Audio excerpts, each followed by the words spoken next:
l'hyperphagie.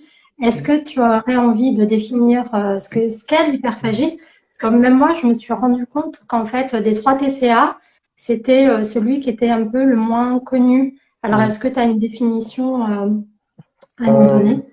en fait, je vais donner la définition que j'avais trouvée un peu quand j'étais en recherche de ce que j'avais.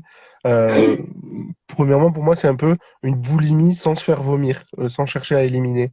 Donc, c'est le fait d'ingurgiter de grosses quantités d'aliments dans ce qu'on appelle des crises. Ça va être des périodes assez courtes, enfin, ou même des fois de plusieurs heures, hein, où je vais ingurgiter beaucoup de nourriture et sans avoir faim, sans y prendre du plaisir. Il y en a qui y prennent du plaisir sur le moment, mais moi même Oui, pas. Et il y a un côté où finalement on se punit de soi-même, de son mal-être.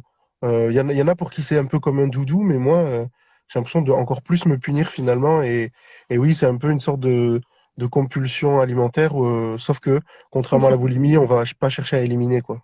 C'est ça, oui, c'est tout à fait ça. Alors, l'hyperphagie, c'est des crises compulsives. Donc, comme tu dis, on va ingurgiter énormément de nourriture sur un laps de temps assez réduit. À la différence, la boulimie, il y a une recherche de compensation. On va soit prendre des laxatifs, on va soit se faire vomir, soit compenser avec le sport, soit se restreindre derrière. Donc tout ça, ça rentre dans le cadre de la boulimie, l'hyperphagie. Il n'y a pas de recherche effectivement de compenser les calories qu'on a ingurgitées lors des crises. Ouais, c'est ça.